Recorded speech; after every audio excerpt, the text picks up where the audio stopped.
cerita kali ini, Mimin sarankan untuk tonton cerita sebelumnya agar lebih memahami jalan ceritanya. Selamat mendengarkan.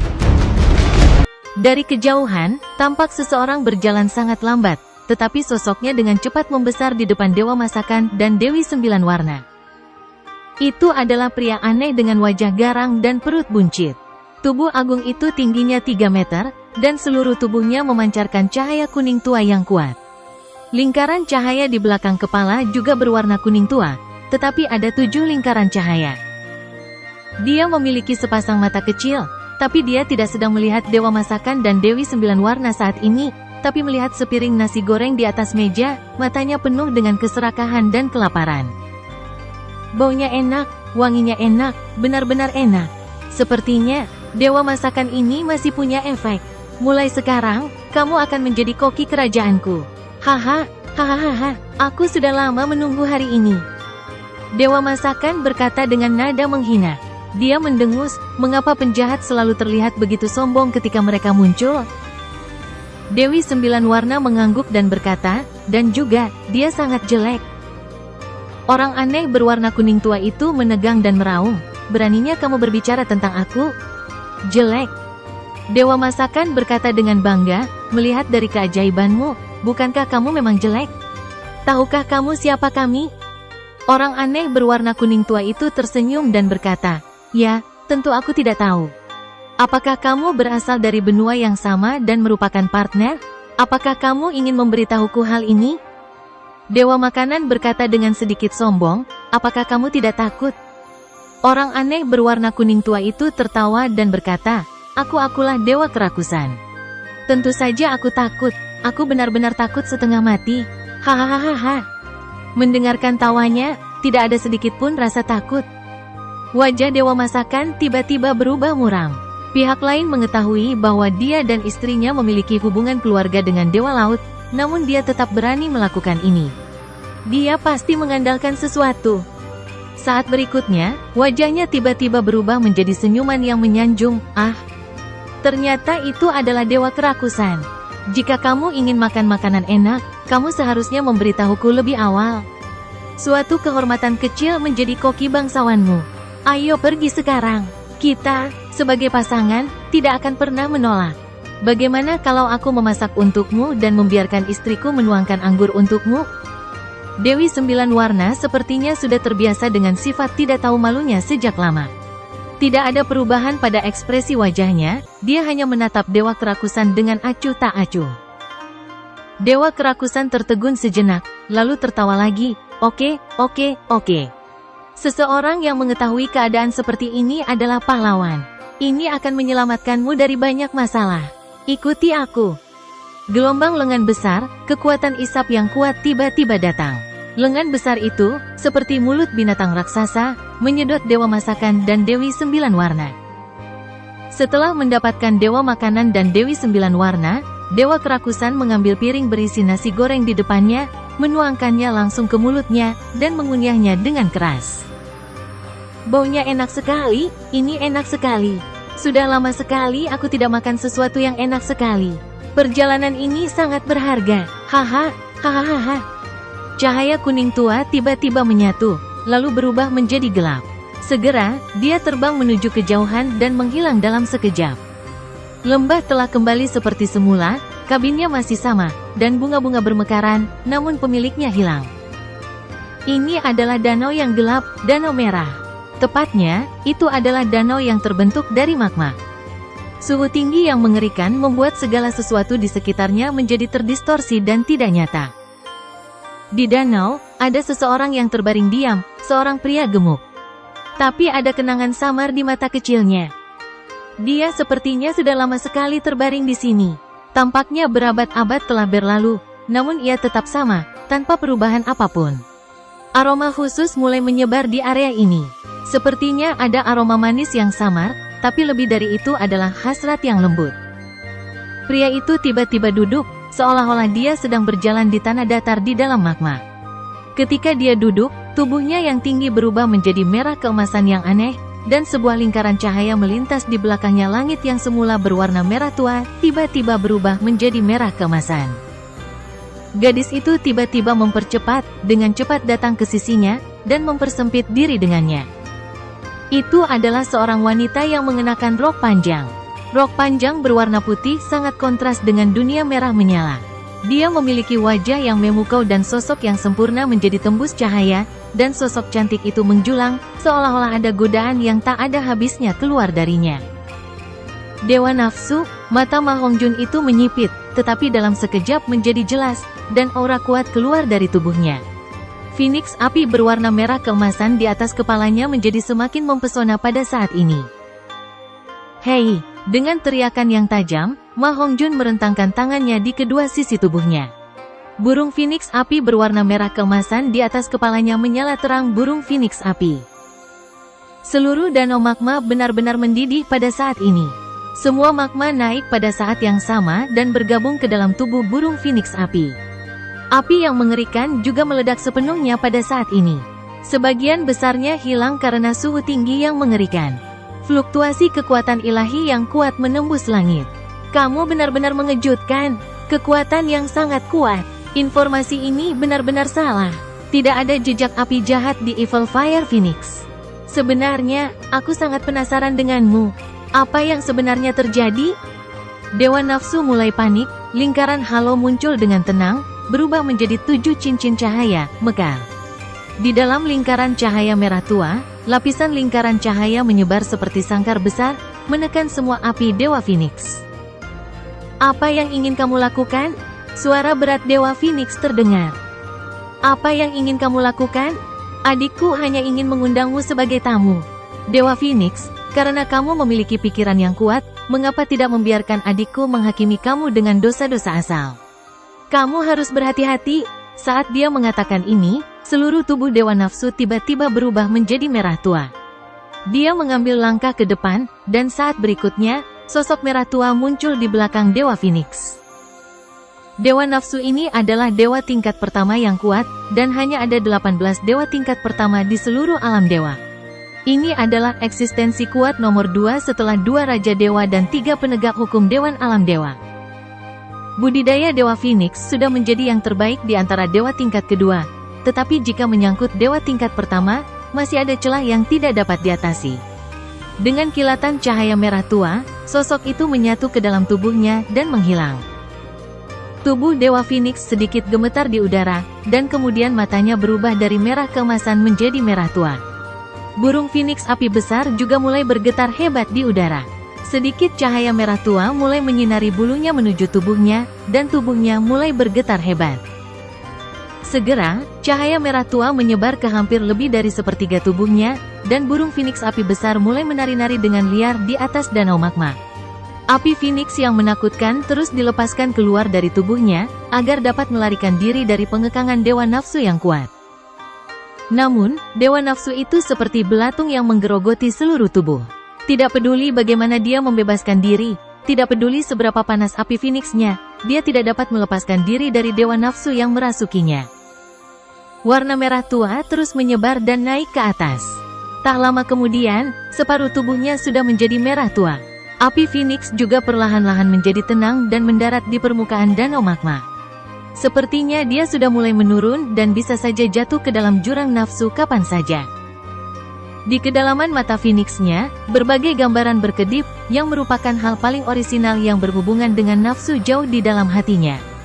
Hal yang paling kuat tentang Dewa Nafsu adalah mengeluarkan dosa-dosa asal nafsu. Begitu orang yang dihakimi tidak dapat mengendalikannya, dia akan menjadi budaknya dan budidayanya akan mengalami rusak parah. Di antara banyak dewa di alam dewa, Dewa Nafsu adalah pemimpin dewa dosa asal dan sangat kuat. Bahkan eksistensi setingkat Raja Dewa tidak akan berani membiarkannya menyerang jiwanya dengan mudah. Dewa Phoenix tidak akan diserang dengan mudah, tapi dia belum pernah bertarung melawan dewa dosa asal, jadi dia menderita kerugian besar di awal pertarungan. Cahaya merah tua secara bertahap menyebar ke dada Dewa Phoenix, selama terus berlanjut ke atas, itu juga akan menempati kepalanya.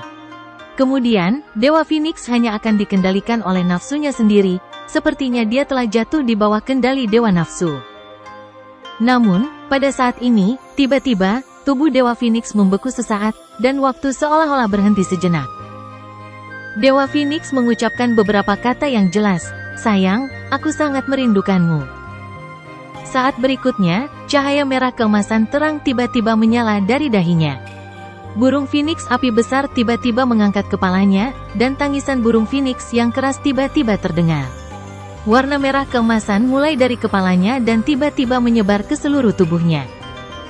Namun, pada saat ini warna merah tua yang hendak menyerang seluruh tubuhnya tiba-tiba memudar seperti es dan salju yang mencair, seolah-olah dia baru saja menemui hal yang paling menakutkan. Cahaya merah tua tiba-tiba menghilang, dan sosok itu berubah menjadi dewa nafsu lagi dan terbang ke tempat yang lebih jauh. Wajahnya sudah pucat, dan dia menatap Dewa Phoenix dengan heran. Meskipun tidak bisa dikatakan bahwa Dewa Phoenix jauh lebih kuat darinya, dia tahu bahwa dalam kompetisi tadi, dia telah kalah, dan dia kalah secara menyedihkan. Di bidang yang ia kuasai, ia justru kalah dari ketabahan dan kerinduan yang mendalam dari jiwa Dewa Phoenix. "Apakah kamu memiliki cinta sejati di hatimu?" Dewa Nafsu bertanya dengan heran. Dewa Phoenix berkata dengan tenang, "Sepertinya kamu hanya tahu apa yang terjadi sebelum aku datang ke alam dewa. Adapun hal lainnya, kamu tidak tahu. Setelah aku datang ke alam dewa, aku ada di sini dan tidak pernah pergi. Namun, danau lava ini pun belum hilang. Tahukah kamu kenapa?" Dewa Nafsu menggelengkan kepalanya. Dia sepertinya tidak lagi terburu-buru untuk menyerah kepada Dewa Phoenix, tetapi menatapnya dengan penuh minat. Rasa sakit sedalam sumsum tulang melintas di mata Dewa Phoenix, karena aku membenci diriku sendiri karena aku tidak bekerja keras di masa lalu. Jika aku cukup kuat, aku seharusnya mewarisi posisi Dewa Api. Tapi, aku tidak bisa, aku gagal saat mewarisi Dewa Api. Aku hanya bisa menerima hal terbaik berikutnya dan mewarisi Dewa Phoenix. Mereka hanya bisa menjadi dewa tingkat kedua, dan saya tidak dapat membawa kekasih saya yang belum cukup berkultivasi untuk tinggal di alam dewa selamanya. Saya satu-satunya yang datang ke sini. Tapi apa gunanya berada di sini sendirian? Jadi saya benci diri saya sendiri karena tidak bekerja keras di masa lalu, dan saya benci diri saya sendiri karena tidak bisa membawa istri saya ke alam dewa. Saya telah berpisah darinya selamanya. Dalam beberapa dekade terakhir, selain kebencian, aku hanya bisa merindukannya. Nafsu yang pernah kumiliki sudah lama hilang. Yang tersisa hanyalah kerinduan padanya dan bahkan cintaku padanya tidak akan pernah terlupakan. Anda adalah Dewa Nafsu, mengapa Anda dapat mengguncang hati saya? Jika saya punya pilihan, jika saya tahu bahwa saya tidak dapat mewarisi posisi Dewa Api dan membawa istri saya ke dunia dewa, maka saya lebih suka tidak melakukannya. Ya Tuhan, aku lebih suka menjadi tua bersamanya dan kembali ke dunia bersamanya. 2 tetes air mata merah menyala mengalir di mata Phoenix Dewa Phoenix. Dia mengangkat kepalanya ke langit dan mengeluarkan teriakan Phoenix yang keras, dan saat berikutnya, dia berubah menjadi seekor burung Phoenix api besar yang bergegas menuju Dewa Nafsu. Dewa Nafsu mendengarkan ceritanya dengan tenang. Setelah mendengar sampai akhir, tubuhnya sedikit gemetar, dan sorot matanya seketika itu mulai berubah. Dia melihat Dewa Phoenix benar-benar berbeda. Namun, melihat Dewa Phoenix bergegas ke arahnya, dia menghela nafas pelan dan mulai menari dengan anggun di danau magma. Pita merah tua melayang di udara dan menyapu ke arah Dewa Phoenix, yang setara kekuatannya dengan Dewa Phoenix tingkat kedua. Pada saat ini, warna oranye tua tiba-tiba muncul di langit merah, dan kemudian suara dingin terdengar. Aku tidak menyangka Dewa Nafsu yang agung bahkan tidak bisa menangani hal sekecil itu. Kalau begitu, izinkan aku membantumu. Cahaya oranye gelap tiba-tiba jatuh dan berubah menjadi seorang pria yang seluruh tubuhnya berlumuran darah. Begitu pria jangkung dan kurus berjubah oranye ini muncul, seluruh danau magma mendidih sepenuhnya, dan berubah menjadi wajah yang sangat sedih dan marah. Pita merah tua Dewa Nafsu menyapu dan menjerat tubuh Dewa Phoenix dengan erat, mengikatnya seperti kepompong. Siapa yang meminta bantuanmu? Mata Dewa Nafsu bersinar terang, dan napasnya bahkan sedikit tidak stabil, seolah-olah akan meledak kapan saja. Di udara, aura merah tua tiba-tiba meletus, dan roda lampu merah tua di belakangnya menjadi sangat kuat, menekan cahaya dari roda lampu oranye tua 7 cincin di belakang pria jangkung di seberangnya. Kamu tidak bisa menjatuhkannya, bukankah aku harus membantumu? Mengapa kamu seperti ingin berdebat denganku sekarang? Apakah kamu mau menjadi dewa kemarahan? Sosok oranye gelap itu berkata seolah dia sedikit takut. Aura Dewa Nafsu sedikit tenang, tapi matanya masih dingin. Dia mendengus dingin, berdiri, menarik pita yang membungkus Dewa Phoenix dan terbang menuju kejauhan. Dewa Kemarahan meraung dengan marah, berubah menjadi cahaya oranye gelap, dan dengan cepat mengejarnya. Danau magma yang mendidih telah kembali tenang, namun kini tidak ada pemiliknya. Suamiku, apa yang kamu lakukan? Gadis itu berlari keluar rumah kayu dengan gembira dan memandangi suaminya yang sedang memotong kayu bakar di luar, dengan kegembiraan di wajahnya. Saya sedang memotong kayu bakar. Ayo kita buat api untuk memasak nanti. Apakah kamu sudah lapar? Pemuda tampan itu memandang gadis itu dengan penuh kasih sayang, menyentuh rambut biru mudanya, dan matanya sangat lembut. Tidak, aku tidak lapar. Mata cerdas gadis itu penuh dengan senyuman, tapi aku sedikit rakus. Makanan enak apa yang bisa kamu buatkan untuk kami hari ini? Dai Yuhao tersenyum dan berkata, guru meninggalkanku banyak resep. Saya akan pergi. Saya berencana untuk mencoba beberapa masakan baru untuk kedua leluhur saya dan Anda. Tang Wutong tersenyum, baiklah. Suamiku adalah yang terbaik. Setelah mendengar kata-katanya, Dai Yuhao berkata. Akan tetapi wajahnya berubah drastis, dia segera memberi isyarat kepada Tang Wutong untuk diam. Segera, Dai Yuhao melihat sekeliling untuk memastikan tidak ada orang lain yang mendengarnya, dan kemudian berbisik dengan rasa takut yang masih ada, sayang, berhati-hatilah dengan apa yang kamu katakan. Jika kamu mengatakan ini, ayah mertua akan mendengarnya, mungkin sesuatu akan terjadi padaku. Tang Wutong tersenyum dan berkata, kamu sangat takut pada ayahku. Dai Yuhao berkata dengan hati-hati, jangan khawatir. Agar aku bisa bermesraan denganmu. Saya telah membuka segel yang telah ditanamkan ayah mertua kepada Anda. Meskipun jika itu ketakutan, saya siap mengorbankan segalanya demi kelahiran generasi berikutnya. Anda tahu, ibu mertua saya sudah mempunyai anak kedua, tetapi kami belum mempunyai anak. Wutong, saya ingin memilikinya juga. Tang Wutong berkata, bukankah kamu sudah memiliki keturunan? Bukankah sudah ada? Dai Yuhao tertegun, tetapi senyuman pahit di wajahnya berubah menjadi kepahitan. Mengapa kamu membicarakan hal ini? Kita telah berada di alam dewa sudah lebih dari 1 tahun yang lalu, 1 tahun di alam dewa, maka hampir 10.000 tahun telah berlalu di benua Douluo. Tang Wutong menjadi lembut lagi, dan berkata, maaf, suamiku, aku tidak bersungguh-sungguh mengatakan itu, aku sangat cemas sehingga aku tidak bisa memberimu keturunan. Dai Yuhao menutup mulutnya dan tersenyum, mengapa kamu membicarakan hal ini? Bisa bersamamu adalah nikmat terbesar yang Tuhan diberikan padaku. Apalagi jika kita ingin punya anak, kita harus mendengarkan ibu mertua dan bekerja lebih keras. Saat dia mengatakan ini, tangannya sudah siap. Diam-diam meluncur ke arah lekuk tubuh Tang Wutong. Pergi. Tang Wutong menepis tangannya dan melompat ke samping dengan wajah memerah. Meskipun mereka telah menikah selama lebih dari 2 tahun, penampilan mereka tidak seberapa dibandingkan saat mereka pertama kali datang ke alam dewa. Bahkan rasa malu ini pun sama. Baiklah, pergi dan tunggu makanannya. Saya akan memasak, kata Dai Yuhao tanpa daya. Awalnya, sebagai dewa meskipun tidak makan itu tidak akan merasa kelaparan. Namun, jika bukan untuk membuat hidup lebih nyata, dia bahkan tidak perlu bersusah payah untuk memasak. Ada 3 rumah kayu di halaman kecil ini, Dai Yuhao dan Tang Wutong tinggal di rumah di sebelah kanan. Pada saat ini, pintu rumah kayu pusat terbuka, dan seorang pria jangkung keluar dari sana. Pria ini tampak berusia sekitar 30 tahun, dengan rambut pirang disisir rapi ke belakang, penampilan tampan, mata cerah, dan suasana agak tenang dan berwibawa. Hei, bocah, apakah kamu menindas gadis itu lagi? Pria parubaya berambut pirang itu langsung menuding Dai Yuhao. Dai Yuhao berkata tanpa daya, leluhur, ada baiknya jika dia tidak menggangguku. Tang Wutong berkata dengan panik, bagaimana aku berani mengganggunya? Pria parubaya itu tersenyum dan berkata, kamu adalah dewa tingkat pertama, dan gadismu yang berharga hanya dewa tingkat 2. Bolehkah aku juga menindasmu? Tapi jangan mengira kamu adalah dewa emosi dan bisa melakukan apapun yang kamu mau. Dai Mubai mengayunkan lengannya kepada Dai Yuhao. Bang!